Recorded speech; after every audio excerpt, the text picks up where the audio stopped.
Καλησπέρα. Καλησπέρα στην παρέα.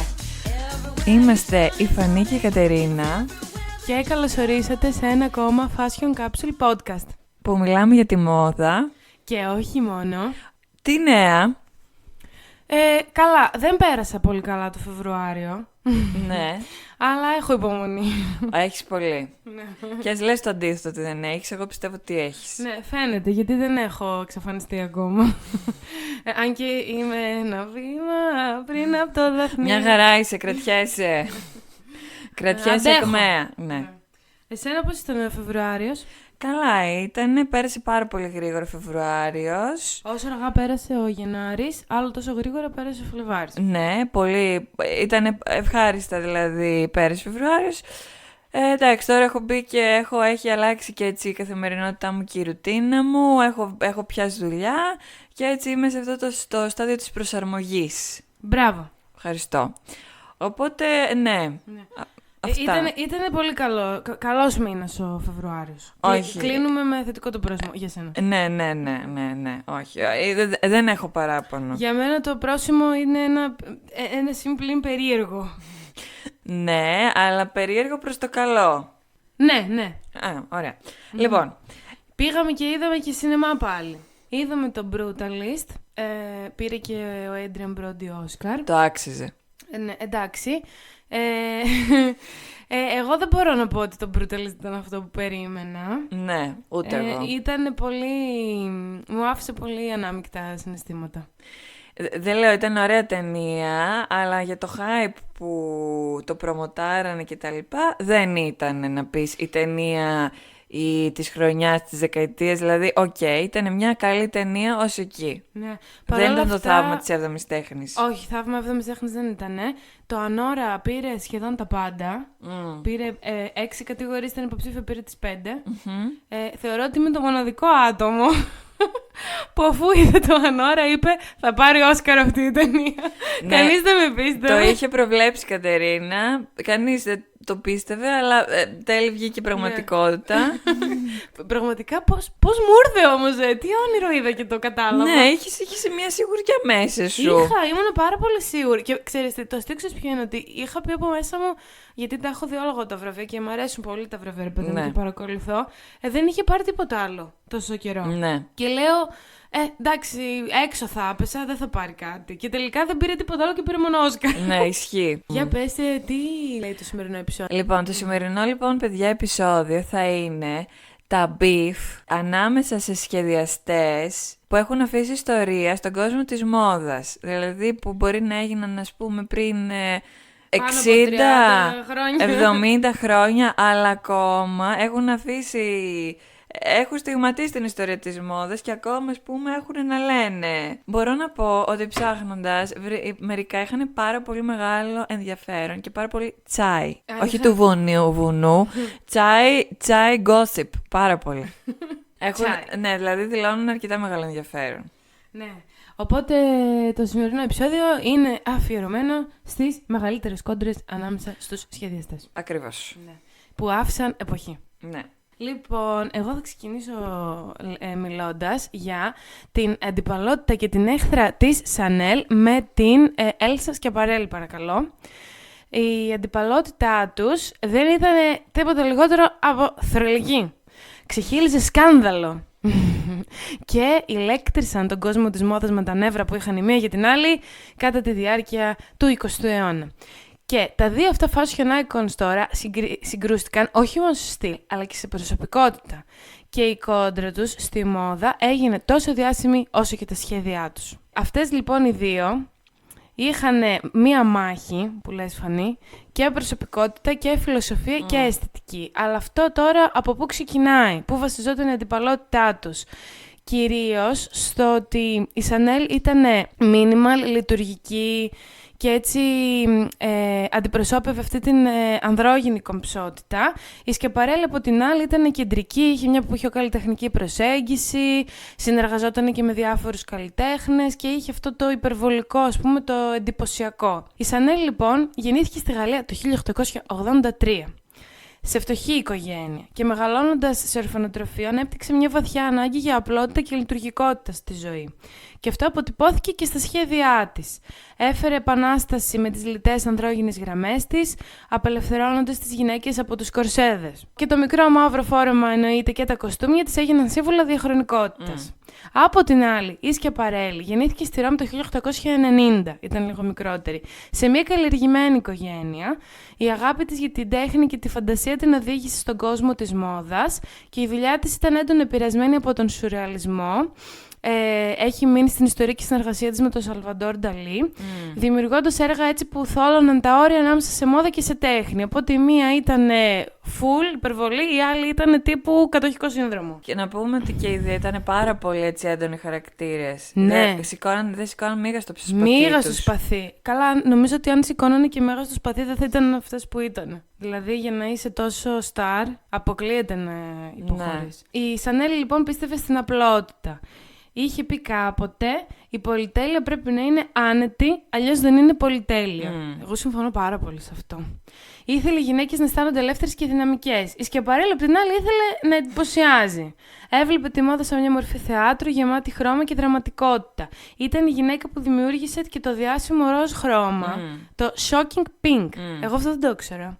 Και αγαπούσε τις κεντρικές λεπτομέρειες, όπως κουμπιά σε σχήμα εντόμων ή καπέλα που έμοιαζαν με παπούτσια και διάφορα τέτοια. Η Σανέλ επίσης έβλεπε τη γυναίκα σαν μια φιγούρα που έπρεπε να είναι ελεύθερη και πρακτική, ενώ η Σchiaparelli πίστευε ότι η γυναίκα έπρεπε να εντυπωσιάζει και να τραβάει τα βλέμματα. Λοιπόν, τώρα πάμε στα περιστατικά της αντιπαλότητάς τους. Ήταν και κάποια συγκεκριμένα περιστατικά, ρε παιδί μου, δεν έμεινε μόνο στη φιλοσοφική τους προσέγγιση για τη ζωή.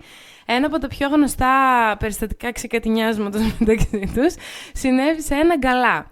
Η Schiaparelli φορούσε ένα φόρεμα φτιαγμένο από έφλεκτο ύφασμα και η Σανέλ την έπεισε να σταθεί κοντά σε ένα κερί για να της προκαλέσει αμηχανία. Ευτυχώς δεν συνέβη κάτι σοβαρό, απλά λίγο άρπαξε η Schiaparelli, αλλά αυτό το περιστατικό δείχνει πόσο βαθιά ήταν και η αντιπαλότητά τους. Η Σανέλ, απ' την άλλη, επειδή είχε και στόμα, δεν δίσταζε να την ειρωνεύεται συνεχώς δημόσια, αποκαλώντας την χαρακτηριστικά ως αυτή η Ιταλίδα, δεν την ανέφερε με το όνομά της, και περιγράφοντας τις δημιουργίες της ως κόλπα για καλλιτέχνες. Η Schiaparelli ανταπέδιδε με το έργο της, διακομωδώντας την απλή αισθητική της Σανέλ με τα τολμηρά της σχέδια, δηλαδή μιλούσε μέσα από τα σχέδια, δεν απαντούσε. Ναι.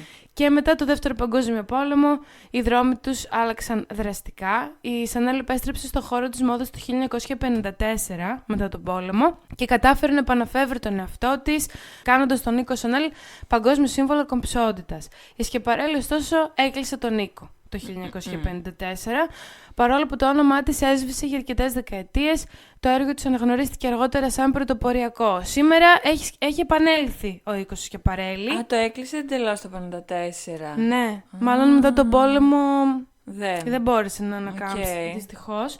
Ωστόσο, σήμερα ο οίκος Schiaparelli είναι, για να μην πω και στα καλύτερά του, παραμένει πιστός στην κληρονομιά της σουρεαλιστικής αισθητικής της ιδρύτριας. Και τι μπορούμε να μάθουμε λοιπόν από αυτή την ιστορία? Ότι ο ανταγωνισμός, όσο σκληρός και αν είναι, μπορεί να γίνει κινητήριος δύναμη για εξέλιξη. Και αυτό γενικά εγώ το είδα σε όλες τις κόντρες σχεδιαστών. Και επίσης ότι η μόδα τελικά είναι ένας καθρέφτης της προσωπικότητας. Αυτό ισχύει. Είτε διαλέξεις, ας πούμε, τη Σανέλ που ήταν διαχρονικά κομψή, είτε την Schiaparelli που είχε τολμηρή φαντασία.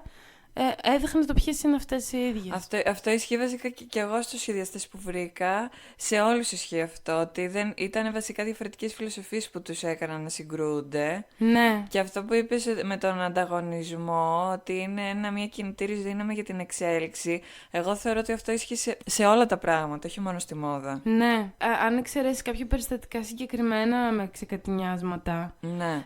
Θεωρώ ότι όλοι είχαν αυτή την ευγενή άμυλα μεταξύ τους. Ναι. Δηλαδή δεν ήθελαν ο ένας να καταστρέψει τον άλλον. Δεν το κάνανε με μίσος. Ναι, ισχύει. Το κάνανε λόγω του ποιοι ήτανε. Ναι. Εμένα αυτό μου άρεσε πολύ σε αυτό. Ότι δεν υπήρχε κάποιος κίνδυνος, ας πούμε, να σε βλάψει κανείς. Ναι, ισχύει. Αυτό. Εννοείς ότι ήταν μόνο λόγω προσωπικότητας? Ναι, δεν είναι Ναι. ότι ευχόντουσαν ο ένας να εξαφανιστεί ο άλλος. ισχύει. Είναι επειδή είναι πολύ δημιουργικοί, έτσι, ζωντανοί χαρακτήρες Ναι. που έχει και νεύρα. Ναι, ισχύει. Αυτό. Τώρα θα σας το πάμε να αλλάξει. Γενικά η Σανέλ ήταν μια προσωπικότητα που είχε με διάφορους beefs. Και ναι, πραγματικά θεωρώ ότι μάλλον και με τις σκιάτες. Ναι, ήταν λίγο ανάποδο άντερο, ας πούμε, η Σανέλ.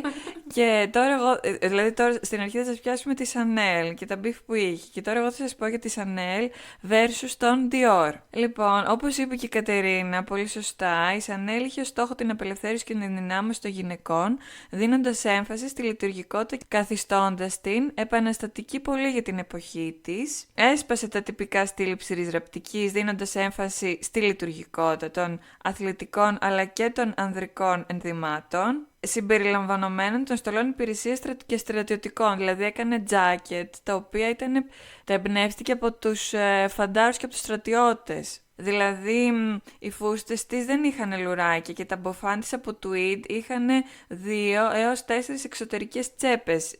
Γιατί αυτές οι εξωτερικές τσέπες ήταν επηρεασμένο αυτό από τα στρατιωτικά μπουφάν. Γενικά και επίσης... είναι, συγγνώμη που διακόπτω, Ναι. είναι τρομερό το πόσο ο στρατός και το military style έχει επηρεάσει τη μόδα. Ναι, πόσο μάλλον αν είσαι μέσα στο πρώτο και δεύτερο παγκόσμιο πόλεμο, έτσι. Ναι, έχει καθορίσει Ναι. τα σχέδια γενικά.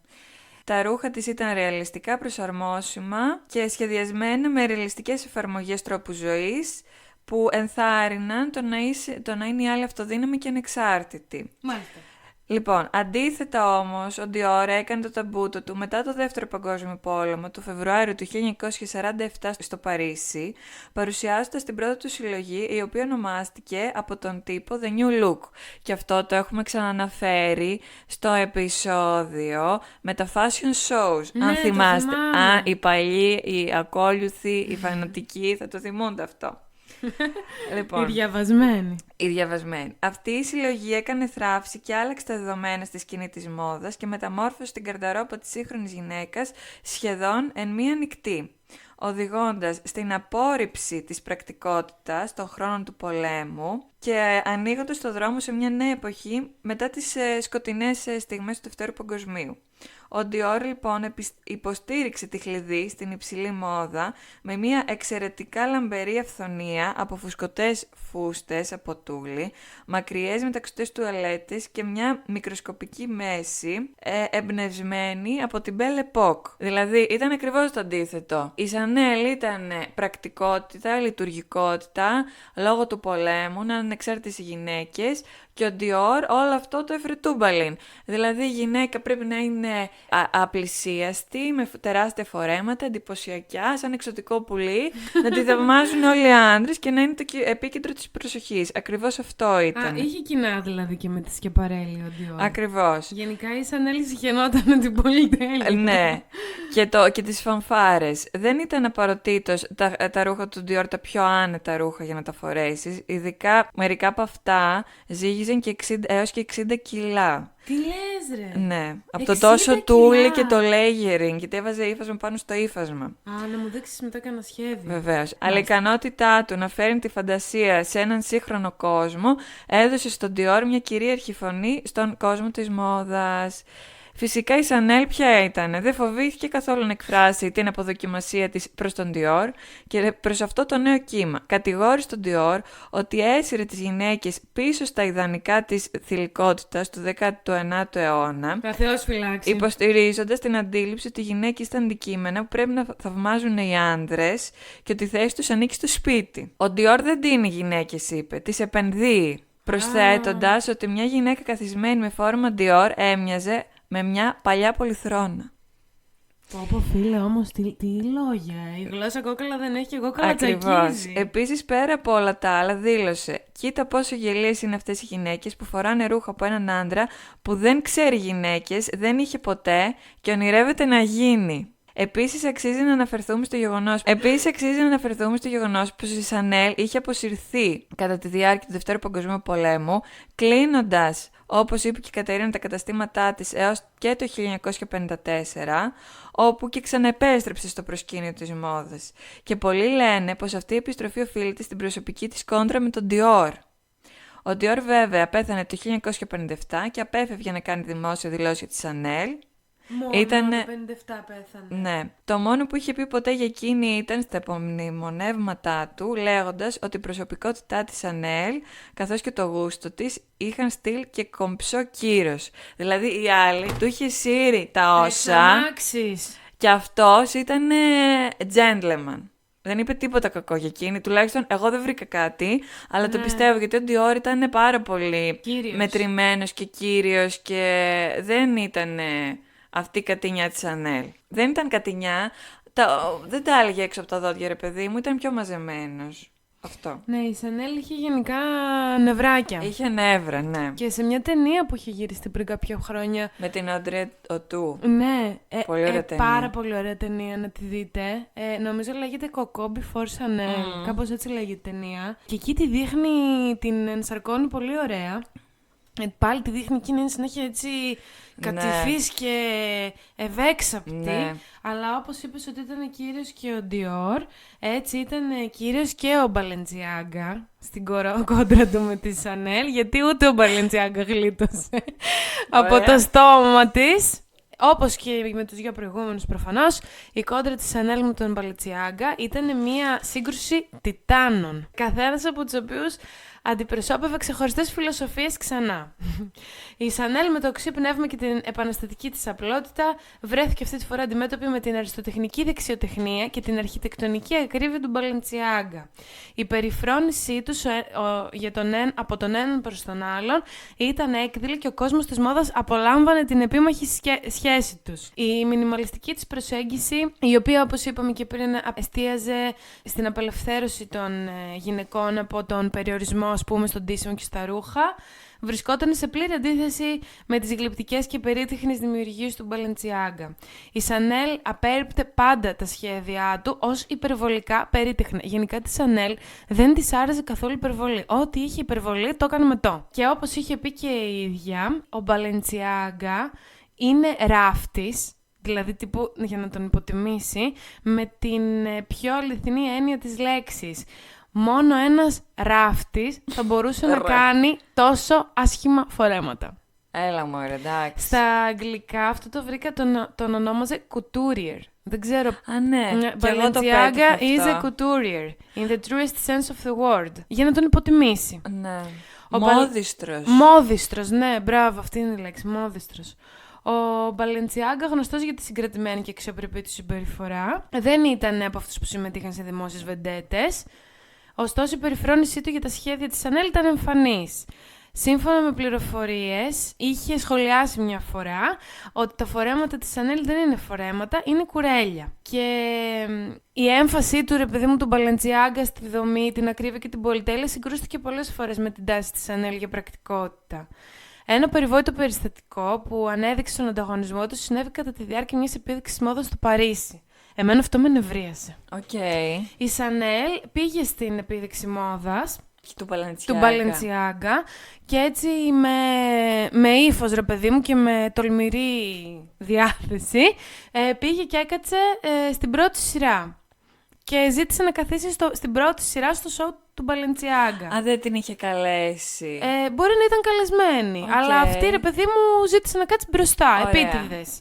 Το οποίο ήταν μια σπάνια κίνηση για εκείνη, να πάει να κάτσει στην πρώτη σειρά. Και καθ' όλη τη διάρκεια της επίδειξης, εθεάθη να ψιθυρίζει και να γελάει με τους συνεργάτες της γύρω-γύρω και παρίστανε την αδιάφορη πλήρως για τα σχέδια που περνούσαν στην πασαρέλα. Εντάξει, αυτό είναι αγένεια. Ναι, ήταν πολύ αγένεια. Αυτό ήταν επιδεικτικά το έκανε. Προφανώς αυτό χαρακτηρίστηκε ως μια θρασίδηλη επίδειξη ασέβειας και δεν έμεινε απαρατήρητη. Και εννοείται ότι αυτό το περιστατικό μόνο κλιμάκωσε την ένταση μεταξύ των δύο οίκων. Ο ανταγωνισμός τους είχε χαρακτηριστεί επίσης και από τις διαφορετικές προσεγγίσεις τους. Η Chanel με την έντονη αισθητική της, με την έντονη απέχθειά της για το marketing και το branding, δεν το ήθελε καθόλου αυτό. Παρ' όλα αυτά κατάφερε να μετατρέψει τον οίκο της σε παγκόσμια αυτοκρατορία. Ήτανε όμως, έβγαινε μπροστά. Δεν γούσταρε τις πολλές διαφημίσεις, αλλά τον οίκο της τον προωθούσε συνέχεια. Okay. Και έλεγε και η ίδια για τον εαυτό της, δεν κάνω μόδα, είμαι η μόδα. Ο Balenciaga από την άλλη μπορεί να ήταν μια ιδιοφυΐα, αλλά ήταν πολύ συναισθαλμένος και αφοσιωμένος στην τέχνη της ραπτικής. Δηλαδή απέφευγε τα φώτα της δημοσιότητας και εστίαζε στην τελειοποίηση της τέχνης του. Η μοναχική του φύση οδήγησε τη Chanel, εννοείται στο να τον κοροϊδέψει και γι' αυτό. Και είχε πει η ίδια ότι ο Balenciaga μπορεί να είναι μια ιδιοφυΐα, αλλά είναι ένας ερημίτης που κρύβεται πίσω από τα φορέματά του. Νομίζω η Chanel το μεγαλύτερο πρόβλημα το έχει από τον Balenciaga. Από ό,τι φαίνεται, ναι. Εντάξει, οκ. Τώρα, εντάξει, όσο ιδιοφυΐα και ταλέντο να έχεις, πρέπει λίγο να είσαι και άνθρωπος. Δηλαδή η Chanel ήταν πολύ bitch. Ναι. Σε βαθμό, ας πούμε, ήταν κουραστική. Εντάξει, ρε, αυτό είναι τώρα και αγένεια και θράσος. Δεν ανακάλυψες την πυρίτιδα, κούκλα μου. Ηρέμησε λίγο.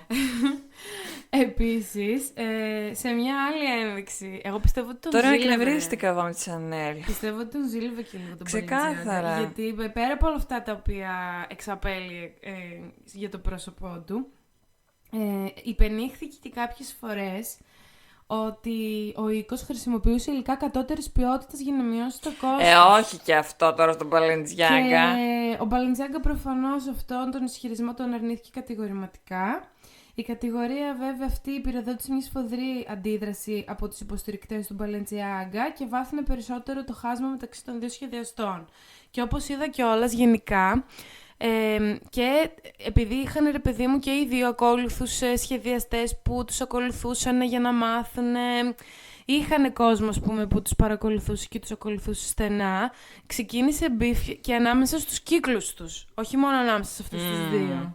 Είχαν κάνει, ας πούμε, του τύπου δύο σχολές. Τύπου Καπουλέτη και... Ναι, ο ένας γύρω από τον άλλον. Ωραία. Και αυτό το πράγμα όσο πήγαινε και φούντωνε. Ναι. Και στους γύρω-γύρω. Σαν τα ποδοσφαιρικές ομάδες. Ναι, φανατισμός. Ναι. Πώς λεγόταν στην ταινία με τη Βουγιουκλάκη, οι Βροντάκηδες και οι Φορτουνάκηδες. Ναι. Η κόντρα μεταξύ τους ήταν μια μάχη εγωισμών, αισθητικής και ιδεολογίας. Όπως είπαμε και πριν, το τολμηρό επαναστατικό πνεύμα της Chanel συγκρούστηκε με τη σχολαστική και πειθαρχημένη προσέγγιση του Balenciaga, δημιουργώντας έτσι αυτή τη δυναμική ένταση που ακόμα και σήμερα, όπως διάβασα, ηλεκτρίζει τον χώρο της μόδας. Οι κληρονομιές τους, αν και διαμορφώνονται από την αμοιβαία εχθρότητα, συνεχίζουν να επηρεάζουν και να εμπνέουν τους σχεδιαστές, αποδεικνύοντας ότι ακόμη και οι πιο σκανδαλώδεις αντιπαλότητες μπορούν να αφήσουν ένα ανεξίτηλο σημάδι στην ιστορία. Μάλιστα. Ναι. Θεωρώ ότι από ό,τι είπαμε, τη μεγαλύτερη λύσα την είχε με τον Balenciaga. Ναι. Η χειρότερη ήταν η Chanel. Ναι. Δηλαδή, εγώ αυτά που βρήκα, τέτοια μανία και λύσα, αυτό δεν είναι αλληλεγγύη, αυτό ήταν κόμπλεξ. Ήταν ξεκάθαρο ότι τον ζήλευε τον Balenciaga. Κόμπλεξ τρελό. Με τους άλλους, άντε, μπορεί να δεχτώ ότι όντως απλά είχε θέμα με την αισθητική τους. Με τον Balenciaga είχε λυσάξει. Νομίζω και σε αυτά που βρήκες εσύ τα επόμενα δεν υπάρχει τόσο μένος και κακία. Όχι, δεν υπάρχει. Η χειρότερη Chanel ήταν. Ναι, η χειρότερη ήταν. Εγώ θα αφήσω το καλό για το τέλος. Εγώ θα σε πάω στον Αλάια ενάντια στην Άννα Wintour. Η κόντρα λοιπόν μεταξύ του Αζεντίν Αλάια που έχει το nickname The King of Kling. Γιατί τώρα θα μου πεις, θα με ρωτήσεις, γιατί Φανή, και θα σου πω ότι Kling είναι τα πολύ εφαρμοστά. Οκ. Και... Ναι. Σε αυτό το σημείο να πω ότι δεν ξέρω τίποτα για τον Αλάια. Ούτε εγώ. Δεν ήξερα πόσο μεγάλη διασημότητα είναι. Γιατί τα τελευταία χρόνια, αλήθεια είναι, είχε ανέβει πολύ ο οίκος του ξανά και εγώ έμαθα ποιος ήταν. Πιο παλιά δεν τον ήξερα. Και νομίζω πέθανε και σχετικά πρόσφατα. Ναι. Και λεγόταν The King of Kling γιατί έκανε ρούχα τα οποία ήταν πάρα πολύ εφαρμοστά και ήταν σαν να κρέμονται ουσιαστικά στο κορμί. Δηλαδή ήταν τόσο εφαρμοστά στο κορμί που ήταν σαν να... Το κορμί να είναι η κρεμάστρα τους. Οκ, κατάλαβα. Και απ' την άλλη έχουμε την Άννα Wintour, που είναι η σιδηρά κυρία της μόδας, την οποία την έχουμε ξαναναφέρει στο παρελθόν πολλάκις. Και αυτή η κόντρα μεταξύ τους δεν αφορούσε μόνο επαγγελματικές διαφωνίες, αλλά ήταν βαθιά προσωπική. Πρόκειται λοιπόν, αυτό που είπαμε και πριν, για τη σύγκρουση δύο βαθιά διαφορετικών ιδεολογιών. Απ' τη μία έχουμε την άρνηση του Αλάια να συμμορφωθεί με τις προσδοκίες της βιομηχανίας της μόδας, ο οποίος υποστήριζε βαθιά τη δεξιοτεχνία και την ατομικότητα, και απ' την άλλη έχουμε την εμπορική οξυδέρκεια και την τεράστια επιρροή της Wintour. Ναι, γενικά δεν νομίζω ότι η Wintour είναι ποτέ ένα άτομο που θες να εχθρεύεσαι. Πολύ σωστή παρατήρηση και θα δεις γιατί. Μάλιστα. Δηλαδή η Wintour αντιμετώπιζε την μόδα πιο εμπορευματοποιημένα και λόγω του τύπου κτλ. Η αμοιβαία λοιπόν περιφρόνησή τους ήταν εμφανής και συχνά γινόταν δημόσια, κυρίως από τον Αλάια. Πώς ήταν η Σανέλ που δεν μας ούσε τα λόγια της, ένα τέτοιο πράγμα ήταν και ο Αλάια, για την Wintour μόνο.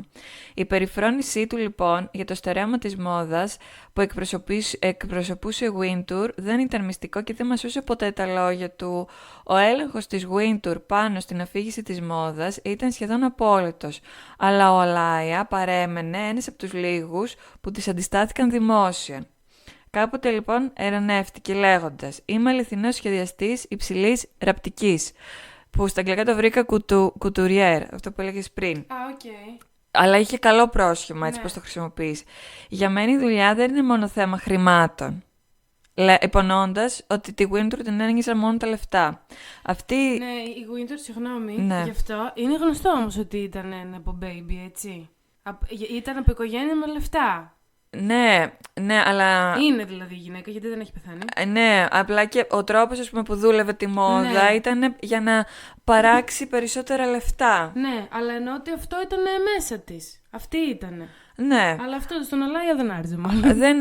Δεν άρεσε όλη αυτή την εμπεριματοποίηση και η επιφάνεια που παρουσίαζε η Wintour με τρόπο... Η Wintour παρουσίαζε τη μόδα στα περιοδικά με έναν τρόπο που δεν άρεσε στον Αλάια, γιατί δεν έδινε έμφαση στην τεχνοτροπία, στη δεξιοτεχνία, στο κουτούρ. Την ένιωσε μόνο πώς να βγάλει περισσότερα λεφτά μέσα από τα περιοδικά, μέσα από τις φωτογραφίσεις. Αυτό την ένιωσε, τίποτα άλλο. Λοιπόν, και αυτή η δήλωση λοιπόν ήταν μια ξεκάθαρη ανασκαφή της εμπορικής φύσης της βιομηχανίας της μόδας που ενσάρκωσε η Wintour. Μια άλλη δήλωσή του για τη Wintour ήταν «Διαχειρίζεται την επιχείρηση πολύ καλά, αλλά όχι τόσο πολύ το κομμάτι της μόδας. Όταν βλέπω πώς είναι ντυμένη, δεν πιστεύω στο γούστο της ούτε ένα δευτερόλεπτο». Που μιλάμε την Πετσόκοβε. Και αυτό λέγεται ότι μπορούμε να πούμε ότι ήταν το κερσάκι στην τούρτα, στη μακροχρόνια κόντρα τους. Μάλιστα. Η Wintour, λοιπόν, γνωστή για την παγωμένη συμπεριφορά της, σπάνια σχολίαζε δημόσια τον Αλάια. Ωστόσο, οι πράξεις της λέγανε πολλά, καθώς παρά το γεγονός ότι ο Αλάια έντυνε πάρα πολλές διάσημες προσωπικότητες, δηλαδή τον ακολουθούσαν τον Αλάια όλοι οι γνωστοί αφρόγραμμα του Hollywood, από μοντέλα μέχρι ηθοποιούς μέχρι τραγουδιστές, απουσίαζε από τις σελίδες της αμερικανικής Vogue για πολλά χρόνια. Αυτός ο αποκλεισμός ερμηνεύτηκε ευρέως ως κίνηση εξουσίας από τη Wintour, ένας τρόπος για να ασκήσει έλεγχο σε ένα σχεδιαστή που τόλμησε να ψηφίσει την επιρροή της. Ένα ιδιαίτερο σκανδαλώδης λοιπόν περιστατικό συνέβη το 2009, όταν... Πρόσφατα. 16 χρόνια. Ναι, σχετικά πρόσφατο είναι. Παναγία μου. Ναι. Όταν ο Αλάια απουσίαζε εμφανώς από το Met Gala του Metropolitan Museum. Μια εκδήλωση που επιμελείται και επιβλέπει αποκλειστικά η Wintour. Ο Αλάια λοιπόν τι είχε γίνει εκείνη τη χρονιά? Είχε δημιουργήσει φορέματα αποκλειστικά για το event, για τα μοντέλα Stephanie Seymour και Naomi Campbell, αλλά τα σχέδιά του δεν παρουσιάστηκαν ποτέ στη συνοδευτική έκθεση. Απαράδεκτο. Και έκανε μια δραματική δήλωση αποσύροντας εντελώς τη συμμετοχή του. Καλά έκανε. Και αυτό το περιστατικό θεωρήθηκε ως μια άμεση πρόκληση για την εξουσία της Wintour και προκάλεσε σοκ στην κοινότητα της μόδας. Παρά λοιπόν τον ανταγωνισμό τους, υπήρχε ωστόσο ένας σεβασμός μεταξύ τους. Γιατί μετά το θάνατο του Αλάια του 2017, η Wintour που το απέτησε φόρο τιμής, αναγνωρίζοντας την απαράμιλη δεξιοτεχνία του, δηλώνοντας «Ο Αζεντίν Αλάια ήταν ένας αληθινός οραματιστής, ένας σπουδαίος άνθρωπος και ένα εκπληκτικό ταλέντο που θα μείνει πάντα στη μνήμη για τις ικανότητές του και τα σχέδιά του». Αυτή η αφιέρωση, αν και με σεβασμό, και πάλι δεν μπορούσε να σβήσει όλα αυτά τα χρόνια έντασης και ανταγωνισμού. Εγώ είμαι δηλαδή ξεκάθαρη εδώ με τον Αζεντίν Αλάια. Κι εγώ. Γιατί εντάξει, η μόδα και η υψηλή ραπτική είναι μία μορφή τέχνης και δεν μπορείτε να εμπορευματοποιείτε και να χωράει μόνο σε μία Α4 κόλλα χαρτί σε ένα περιοδικό. Έχει κάτι βαθύτερο. Ναι, και επίσης, εντάξει, από ό,τι φαίνεται λόγω της κόντρας τους, ο Αλάια οδηγήθηκε, να το πούμε έτσι, στο να είναι πιο ανεξάρτητος σχεδιαστής. Ναι, πώς είναι ο ανεξάρτητος κινηματογράφος? Ένα τέτοιο πράγμα. Ναι. Η αλήθεια είναι ότι εγώ πιο πολύ ξέρω ρούχα Αλάια παρά πράγματα για τον ίδιο. Δηλαδή, αν δω κάτι έξω, έχω εικόνα της αισθητικής. Δηλαδή, θα δω κάτι και θα πω αυτό είναι Αλάια. Α, μπράβο. Θα μου το εγώ θυμίσει. δεν θα το καταλάβαινα. Θα μου το θυμίσει σαν εικόνα. Ξέρεις τι μου κακοφαίνεται εμένα στο Met Gala? Δεν μπορώ να καταλάβω γιατί η Wintour έχει τόσο πολύ το πάνω χέρι σε αυτό το θεσμό πλέον. Δηλαδή. Αυτή δεν είναι υπεύθυνη. Είναι το επιμελείται, αλλά το επιμελείται, ρε φίλε, με τέτοιο τρόπο τύπου ότι μόνο αυτή, ας πούμε, μπορεί να αποφασίζει. Το οποίο με αυτό μου κακοφαίνεται και λίγο. Έχουν μια επιτροπή. Ναι. Που είναι, ας πούμε, άνθρωποι επιρροής ή, ας πούμε, άνθρωποι που ξεχωρίζουν για το στυλ τους, είτε είναι ηθοποιοί, είτε τραγουδιστές. Μέχρι και ο Χάμιλτον, ας πούμε, συμμετείχε. Ή θα συμμετέχει φέτος, νομίζω. Αλλά δεν ξέρω, εμένα μου κακοφαίνεται λίγο αυτό. Θεωρώ, ας πούμε, ότι το Met Gala έχει πάρει πλέον τέτοιες διαστάσεις που είναι κάτι πολύ μεγαλύτερο από αυτό. Που αυτή ευθύνεται γι' αυτό προφανώς, είναι όλο δικό της και συγχαρητήρια. Αλλά δεν ξέρω. Τώρα είναι δυνατόν, ας πούμε, ο Αλάια να έχει ετοιμάσει να ντύσει 2 supermodel και επειδή αυτή δεν ήθελε αυτός να μην μπορεί να παρουσιάσει τις δημιουργίες του. Είναι απαράδεκτο αυτό. Ναι, αυτό είναι. Έχεις είναι το πάνω χέρι να καλείς αυτούς που θες. Αλλά εντάξει, ρε φίλε, δεν μπορείς και να φημώνεις, ας πούμε, το δημιουργό. Αυτό. Απλά ο άλλος τόλμησε να πει 2-3 πράγματα, ας πούμε, στα μούτρα της. Καλά την έκανε. Και καλά την έκανε, εντάξει, βαριά. Και λέει αυτή έτσι, σε μάγκα μου, ας πούμε, θα σου δείξω έμπρεκτα τι πάει να πει εμένα να με ψηφάς. Ναι. Αλλά ναι, συμφωνώ μαζί σου απόλυτα. Δεν είχε ανάγκη αυτός, γιατί είχε πραγματικά πολύ φανατικούς ακόλουθους και διασημότητες. Και επίσης έκανε και πολύ έντονη κριτική και στα πρότυπα για τα σωματότυπα των γυναικών. Ότι τύπου αυτά που βλέπετε στα περιοδικά δεν είναι ο μέσος όρος της γυναίκας που ντύνω εγώ. Δεν είναι το normal, δεν είναι το φυσιολογικό. Άρα δηλαδή υποστήριζε το diversity. Ναι. Μπράβο. Ναι. Ωραία. Να προχωρήσουμε στο επόμενο. Βεβαίως. Λοιπόν, εγώ τώρα θα σας μιλήσω για την κόντρα ανάμεσα στον Gianni Versace και τον Giorgio Armani. Αυτό θεωρώ ότι θα έχει πολύ ενδιαφέρον. Εμένα αυτό με συγκίνησε. Ναι. Ξεκινήσαμε, λέει. Όχι, δεν με συγκίνησε σε βαθμό να κλάψω, αλλά δεν ξέρω, με συγκίνησε. Ναι. Λοιπόν, όπως και στις υπόλοιπες κόντρες που αναφέραμε, και εδώ έχουμε μία μάχη ανάμεσα στο στυλ, την προσωπικότητα και τον εγωισμό. Και έβαλε φωτιά στον κόσμο της ιταλικής μόδας. Και οι δύο σχεδιαστές πρωτοπόροι Ιταλοί. Τα οράματά τους, ωστόσο, η μέρα με τη νύχτα. Τροφοδοτώντας μία κόντρα που ήταν και σαγηνευτική και έντονη. Ο Versace, όπως ξέρουμε, με τα πολυτελή τολμηρά και επιδεικτικά σχέδια, ήταν η επιτομή της υπερβολής. Το ξέρουμε. Ακόμα και σήμερα με την αδερφή του που έχει πάρει τα ενία, αυτό είναι. Η Ντονατέλα στην τελευταία τώρα στο Μιλάνο, στην επίδειξη, έβαλε ένα σακάκι που της είχε ράψει ο αδερφός της το 1997 και με αυτό βγήκε και χαιρέτησε και ευχαρίστησε το κοινό. Τώρα τι να πεις. Πολύ... Ναι, συγκινήθηκα. Ναι. Λάτρευε τη λάμψη και τη ζησιμότητα ο Gianni, δημιουργώντας εμφανίσεις που ήταν αναπολογητικά τολμηρές, όπως ακόμα και σήμερα. Να πούμε σε αυτό το σημείο ότι η αδερφή του έχει πάρει απάξια τα ενία από τον αδερφό της, ναι. παρόλο που αναγκάστηκε. Ναι, τα πηγαίνει ακόμα. Τρένο το πάει. Τρένο. Το μαγαζάκι. Το μαγαζάκι. Ο Αρμάνι, αντίθετα, υπερασπιζόταν τη μινιμαλιστική κομψότητα. Γιατί γελάς? Όχι, Οι καθαρές γραμμές. Θυμίζει λίγο Chanel και Schiaparelli, Balenciaga. Ναι, πάντα ο minimal με τον υπερβολικό beef. Οι καθαρές γραμμές του, τα σιωπηλά έτσι, χρώματα που χρησιμοποιούσε και η διακριτική του πολυτέλεια ήταν χαρακτηριστικά ενός στυλ που απέπνε αυτή την ήσυχη κομψότητα, το quiet luxury. Ο ανταγωνισμός τους είχε τις ρίζες του στις διαφορετικές σχεδιαστικές τους φιλοσοφίες, αλλά έγινε και πολύ γρήγορα προσωπικός. Ο Versace κάποτε είχε πει για τον Armani: «Φτιάχνει ρούχα για τις συζύγους και εγώ ντύνω τις ερωμένες». Αυτό το σπαστικό σχόλιο, γιατί περί σπαστικού σχολείου πρόκειται, υπογράμμισε την πεποίθηση του Versace ότι τα σχέδια του Armani ήταν πολύ συντηρητικά και δεν είχαν κανέναν ενθουσιασμό. Ο Armani, γνωστός για την πιο συγκρατημένη του συμπεριφορά, σε αυτό συγκεκριμένα. Πάντα υπάρχουν και ο ένας που τσιγκλάει και ο άλλος που συγκρατείται. Ναι. Ο Αρμάνι εδώ δεν κράτησε το στόμα του κλειστό. Ωραία. Είπε, ο Versace είναι ο βασιλιάς της χυδαιότητας. Τον είπε The King of Vulgarity. Αυτό ήταν χειρότερο από αυτό που είπε αρχικό Versace. Η περιφρόνηση του Αρμάνι για το επιδεικτικό ύφος του Versace ήταν έκδηλη και συχνά επέκρινε και την απροκάλυπτη σεξουαλικότητα, αλλά και αυτό το γκλάμ των σχεδίων του Versace. Λίγο πουριτανός ο Αρμάνι. Ένα ιδιαίτερα σκανδαλώδες περιστατικό που ανέδειξε τον ανταγωνισμό τους συνέβη στην εβδομάδα μόδας του Μιλάνου το 1990. Ο Versace διοργάνωσε ένα πολυτελές σοου με super model όπως Naomi, Cindy Crawford, Linda Evangelista, οι οποίες κατέβηκαν την πασαρέλα με αστρεφτερά αποκαλυπτικά ρούχα. Το θέαμα έγινε talk of the town. Ο Αρμάνι παρατήρησε αργότερα ότι σχεδιάζει ρούχα για πραγματικές γυναίκες και όχι για showgirls. Ναι. Αυτό το σχόλιο ενόχλησε το Versace, εννοείται, ο οποίος ήταν περήφανος για τις στενές του σχέσεις με μερικά από τα κορυφαία μοντέλα του κόσμου. Η δημόσια διαμάχη τους κλιμακώθηκε στις εφημερίδες και στα περιοδικά. Οπαλάκια. Σε μια συνέντευξη ο Versace χλέβασε το στυλ του Armani λέγοντας: «Προσπαθεί να κάνει μια δήλωση χωρίς να κάνει απολύτως τίποτα».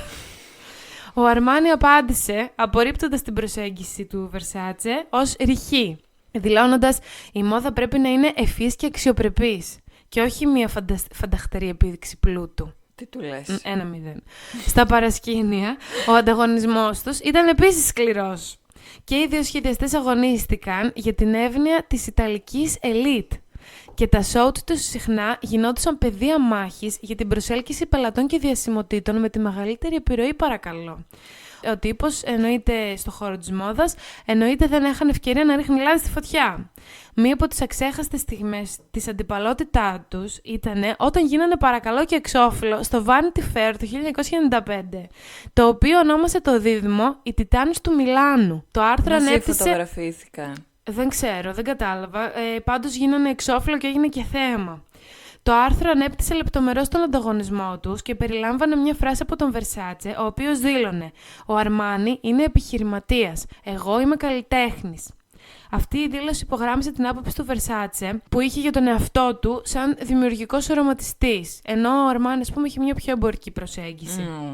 Παρά την πικρία, όμως, υπήρχε πάντα ένα υπόγειο ρεύμα σεβασμού. Ο Αρμάνι αναγνώρισε κάποτε την επιρροή του Versace λέγοντας «Ο Τζιάννη έχει ένα εξαιρετικό ταλέντο στο δράμα».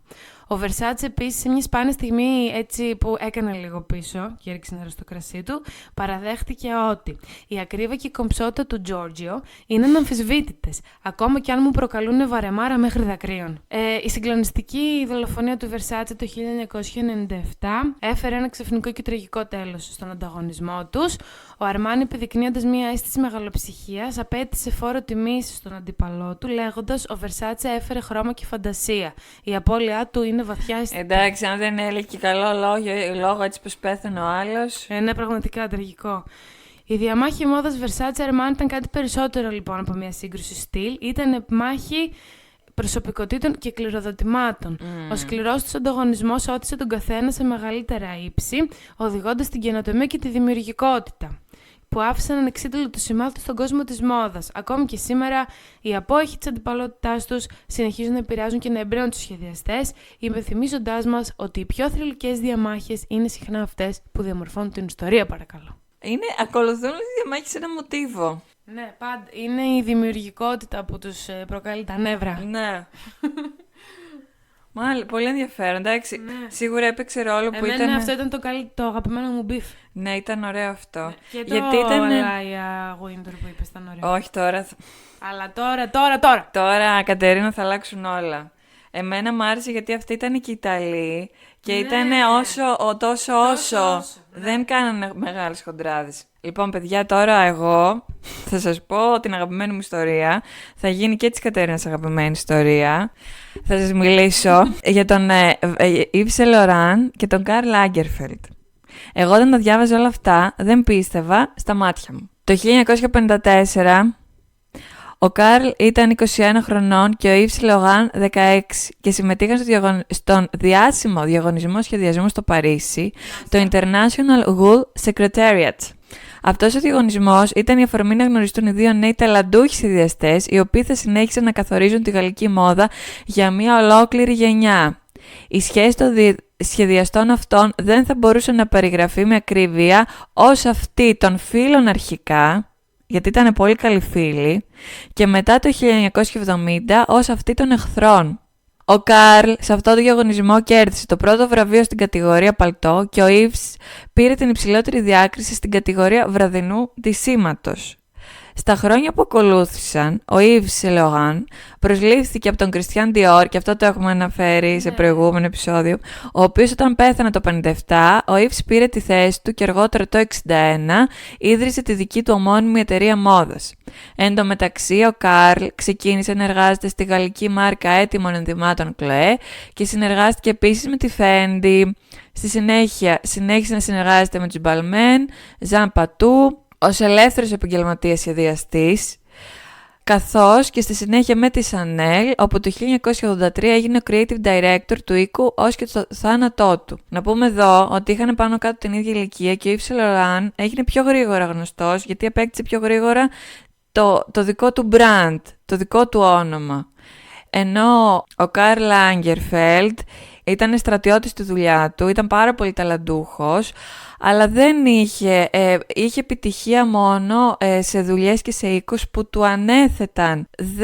Δεν είχε δηλαδή ποτέ έναν οίκο υπό τη δική του εποπτεία με το όνομα Karl Lagerfeld. Είχε, αλλά δεν έκανε τόσο μεγάλη επιτυχία. Ήταν δύο πολύ διαφορετικοί άνθρωποι. Ο Saint Laurent οδηγήθηκε από την ταυτότητά του, εξερευνώντας τα πάθη και τις δημιουργικές του παρορμήσεις, ακόμα και αν μερικές φορές ο υπόλοιπος κόσμος της μόδας δεν τον καταλάβανε απόλυτα, παρά κάποια χρόνια μετά. Ο Lagerfeld από την άλλη οδηγήθηκε περισσότερο από το υπερεγώ του και ήταν πολύ ικανός και πολύ δουλευταράς, αναλαμβάνοντας κάθε νέα συνεργασία του με απόλυτη επιτυχία. Ο Lagerfeld απέφευγε τα ναρκωτικά και το αλκοόλ, ενώ ο Saint Laurent ήταν γνωστό ότι εντρυφούσε σε παράνομες ουσίες και άφθονο αλκοόλ. Πέρα από το γεγονός ότι ήταν γκέι, αυτό είναι κάτι άλλο, αλλά υπάρχουν και διάφορες ταινίες. Έχω δει μια ταινία, αυτοβιογραφία του Yves Saint Laurent, που έδειχνε ότι μια περίοδο, το 80 και με το AIDS και τα λοιπά, τον είχαν καταπιεί τα ναρκωτικά. Ήτανε πάρα πολύ εθισμένος, δεν μπορούσε να ξεφύγει από όλο αυτό το πράγμα και το αλκοόλ. Έχει βγει η βιογραφία. Ναι. Να το δούμε. Είναι βαρύ αρκετά. Εγώ δηλαδή έκανα, πώς να σου πω, έκανα διάλειμμα. Ο Saint Laurent διατήρησε την παλιά παράδοση ενός κουτουριέρ που λέγαμε πριν, πιστού μόνο στον οίκο του και στη δική του έμπνευση, ενώ ο Lagerfeld πρωτοστάτησε στο μοντέλο ενός σχεδιαστή που θα επευδοκιμούσε, ικανοποιώντας τις απαιτήσεις των εργοδοτών του, προβλέποντας τις ανάγκες της αγοράς. Δηλαδή, ο Lagerfeld ήταν I understood the assignment. Καταλάβαινε τι έπρεπε να κάνει. Δεν ήταν αυτό του σχεδιαστή και του καλλιτέχνη. Τώρα σήμερα ξύπνησα και ονειρεύτηκα ρινόκερους και θα σχεδιάσω ρινόκερους. Αυτό ήταν ο Yves. Νταλή. Τα λες πολύ παραστατικά. Ναι. Σωστό. Η φιλία τους λοιπόν και οι καλές τους σχέσεις κράτησαν έως το 70. Δώσε βάση, Κατένα, τώρα ξεκινάει το καλό. Και η αιτία ήταν ο Jacques de Basser. Ο Jacques de Basser, παιδιά, ήταν ένας αληθινός δάνδης της εποχής του. Θεός φυλάξει. Γόνος αριστοκρατικής οικογένειας. Ένας εραστής της καλής ζωής και της αισθητικής που τον αγαπούσαν άνδρες και γυναίκες. Πολύ εγωιτευτικός, με αυτοκαταστροφικές τάσεις και οργανωτής πολύ excellent party. Δηλαδή αυτός, να σας το πω με απλά ελληνικά, ήταν ένας κούκλος, ήταν πανέξυπνος, ήταν οξυδερκής, ασχολιόταν με πάρα πολλά πράγματα, ήταν συγγραφέας, ήταν ποιητής, ήταν ανοιχτός, κοινωνικός, μια ζυμινιά με πόδια. Ακριβώς. Ωραία. Και έκανε και πάρτι, υποθέτω πώς ήταν αυτά τα πάρτι του Ντίντι, έκανε ένα τέτοιο πράγμα. Εμένα ξέρεις τι μου θύμισε, έτσι όπως το είπες. Ναι. Τα πάρτι που κάνανε οι Queen. Ναι. Σε αυτά τα πάρτι γινόντουσαν σώμοδα και γόμορα. Και εμείς στεκόμαστε όρθιοι λίγο παραπάνω κάποιες μέρες και λέμε με πόνεσε το γόνατο και αυτοί επιδίδονταν σε ό,τι θα μπορούσε να σε σκοτώσει σε 5 λεπτά. Ναι, δηλαδή εμείς πήγαμε Και παρόλα αυτά σκατογεράσανε κιόλας. Εμείς πήγαμε στην Ξάνθη, καθόμασταν όρθιοι 3 ώρες και κουραστήκαμε. Ναι, και εγώ το βράδυ έλεγα τα πατεριμόν. Ναι.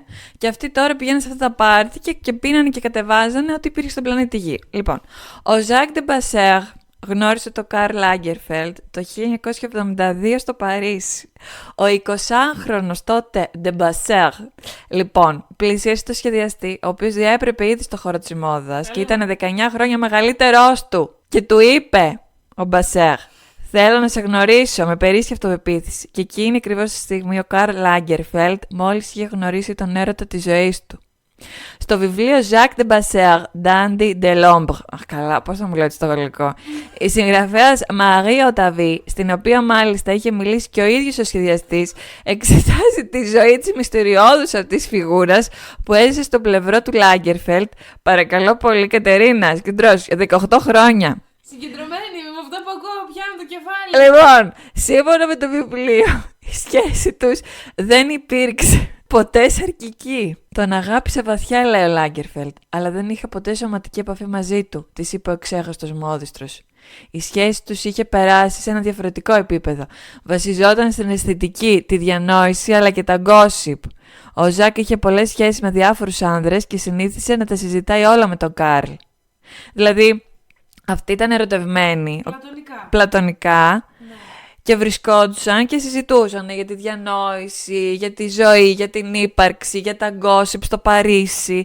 Αλλά είχαν μια πολύ ιδιαίτερη σχέση μεταξύ τους. Ναι, αυτό το προτιμώ. Από το να είχαν σεξουαλική σχέση, δεν ξέρω, το προτιμώ. Θεωρώ ότι ο Καρλ γλίτωσε.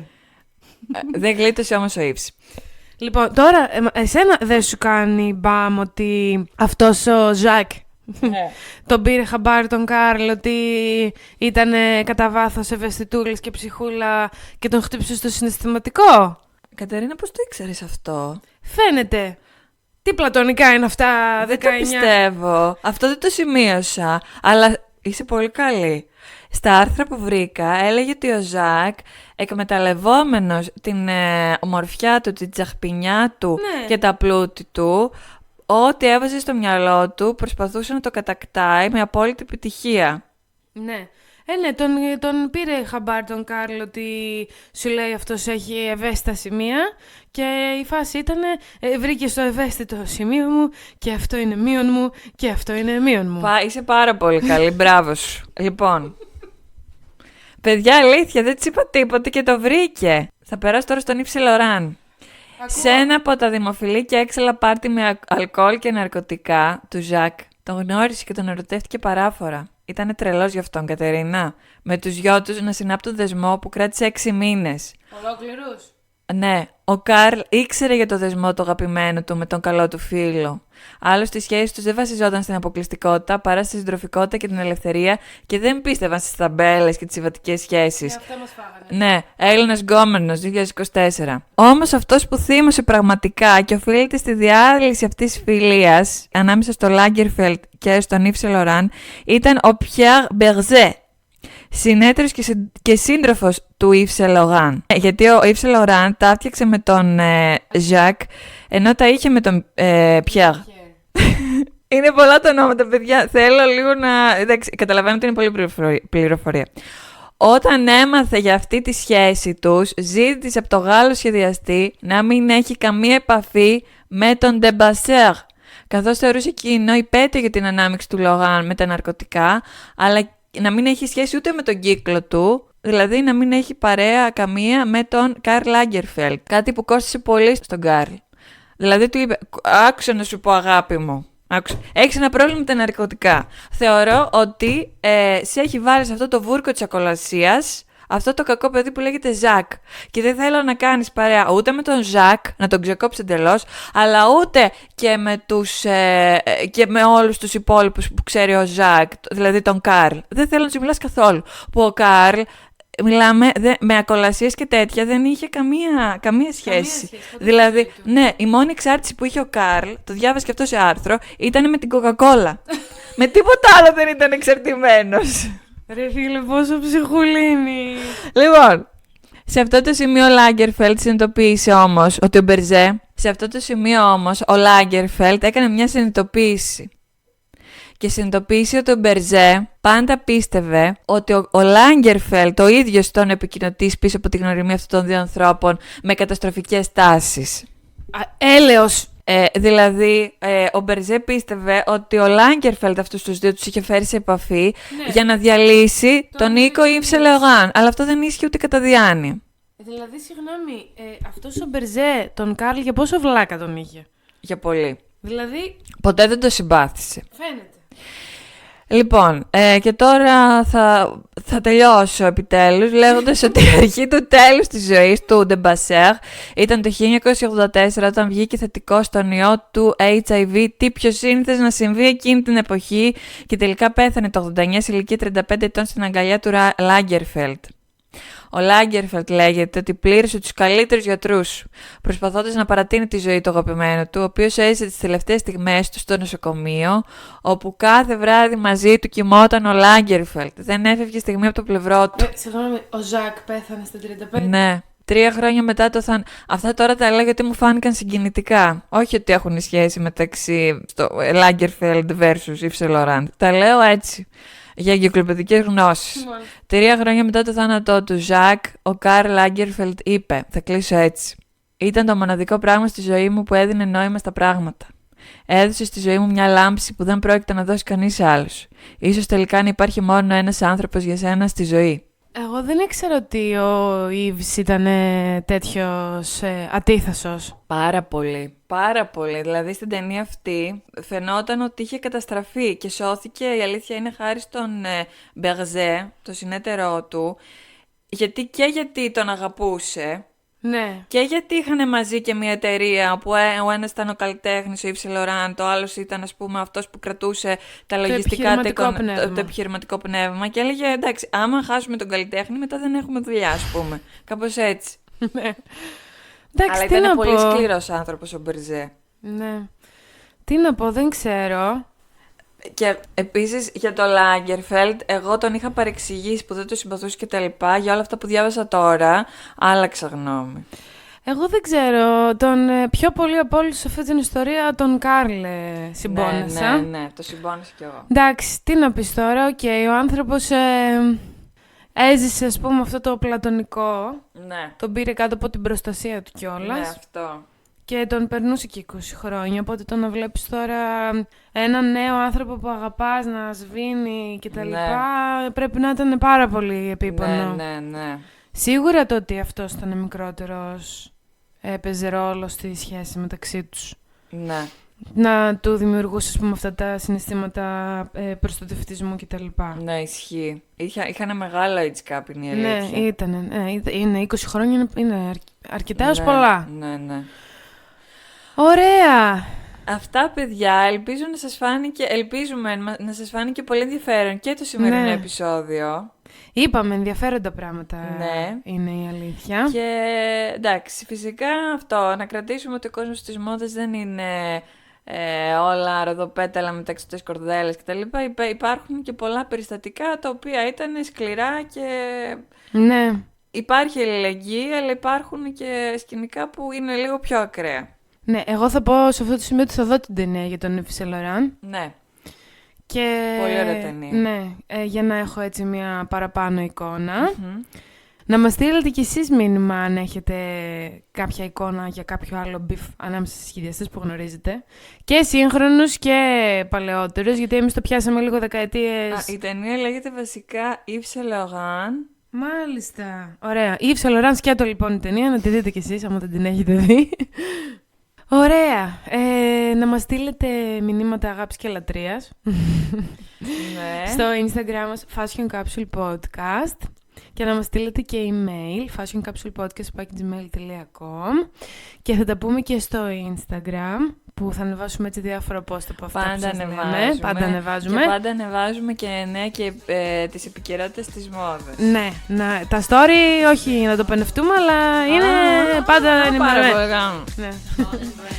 Να προσέχετε, να ντύνεστε όμορφα και να πίνετε νερό. Γεια σας! Γεια σας! Fred Astaire, Ginger Rogers, dance on air. They had style, they had grace. Rita Hayworth gave good face. Lauren, Catherine, Manitou, Betty Davis, we love you. Ladies with an attitude, fellas that were in the mood. Don't just stand there, let's get to it. Strike a pose, there's nothing to it.